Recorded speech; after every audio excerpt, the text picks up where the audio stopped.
गाड़ी निखिल राज के नाम के एक व्यक्ति की जो गिरफ्तार कल ही हो गया था और ड्राइव भी वही कर रहा था। 3 की अरेस्टिंग हो गई है, चौथा चल रही है। लापरवाही नहीं है, ये सीधा-सीधा मर्डर का केस है। लापरवाही हम इसे नहीं मानते हैं। बीती रात राजधानी पटना में एक बड़ा हादसा होता है अटल पथ पर।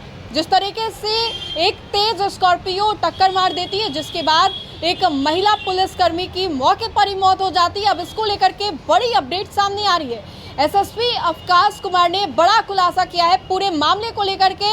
जिस तरीके से काले रंग के स्कॉर्पियो पर एक राजनीतिक दल का झंडा टंगा हुआ था, लगा हुआ था, इसको लेकर के अब अवकाश कुमार ने बड़ा बयान दे दिया है। चौंका देने वाला बयान आया है। पूरे मामले में 4 जो लोग थे वो संलिप्त थे, जिनमें से 3 को पुलिस ने पकड़ लिया है और बाकी जो एक है उसको लगातार पुलिस उसकी जांच में लगी हुई है। अब इस पूरे मामले को लेकर के एसएसपी अवकाश कुमार ने बड़ा बयान दिया है। क्या ये कोई राजनीति के तहत हुआ था? जिस तरीके से महिला सिपाही महज 25 साल उसकी उम्र थी, 4 साल पहले ही उसने ज्वाइनिंग किया था। मूल्य रूप से वो नालंदा की रहने वाली थी और इकलौती बेटी थी। घर का पालन पोषण करने वाला वही थी, माता पिता सब वही थी, उन्हीं के कमाई से जो घर था वो चलता था। लेकिन बीती रात जब उनको कुचल दिया जाता है, मौके पर उनकी मौत हो जाती है। बहुत ही दर्दनाक ये जो हादसा था वो हुआ था, दिल दहला देने वाली ये घटना थी। अब इसको लेकर के एसएसपी अवकाश कुमार ने क्या कुछ कहा है, आप वो सुनिए।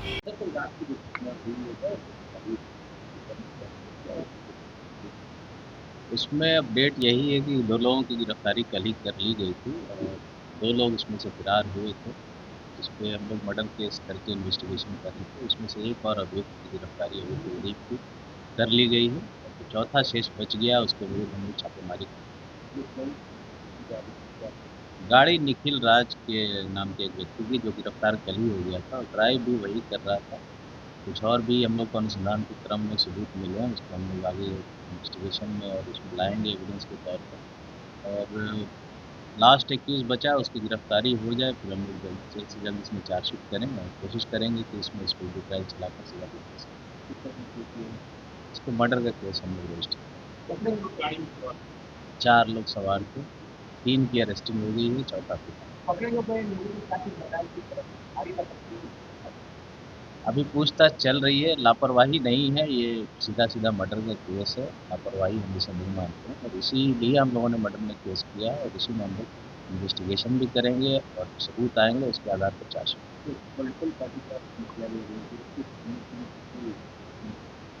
देखिए, फ्लैग लगने से उसने ऐसा कर दिया ये मानना तो मतलब मेरे ख्याल से थोड़ा-सा ज़्यादा है। फ्लैग लगा हुआ ठीक है, किसी पार्टी से एफिलिएशन हो सकता है उसका, बट जो घटना घटी है वो इन 4 लोगों के द्वारा ही की गई। इसमें और किसी के होने की कोई कहीं से कोई अभी तक इन्वेस्टिगेशन में भी नहीं है और ऐसा कुछ लगता है। तो बखूबी आपने सुना, बड़ा बयान, चौंका देने वाला बयान जो है वो निकल करके सामने आया है। पूरे मामले को लेकर के अवकाश कुमार ने क्या कुछ कहा है। बीती रात से राजधानी पटना में जो सनसनी है वो फैली हुई है।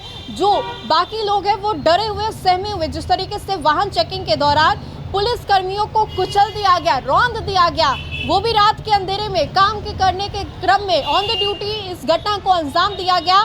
और सभी के बारे में ये कहा जा रहा है कि सभी बड़े बाप के बिगड़े हुए औलाद थे, बिगड़े हुए बेटे थे सभी। अब इसको लेकर के अवकाश कुमार ने क्या कुछ कहा है। बड़े बाप के बेटे थे ये लोग और सभी ने जानबूझकर ऐसा किया है और धीरे धीरे करके अवकाश कुमार जो है इस मामले को लेकर के और भी उद्भेदन करेंगे। तो बड़ी खबर आपको बता रहे थे, एसएसपी अवकाश कुमार का ये बड़ा बयान जो है वो निकल करके सामने आया है पूरे मामले को लेकर के। अटल पथ वाले मामले को लेकर के एसएसपी अवकाश कुमार ने क्या कुछ कहा ये भी हमने आपको सुनवाया। तो फिलहाल के लिए इस खबर में इतना ही। बहुत बहुत शुक्रिया।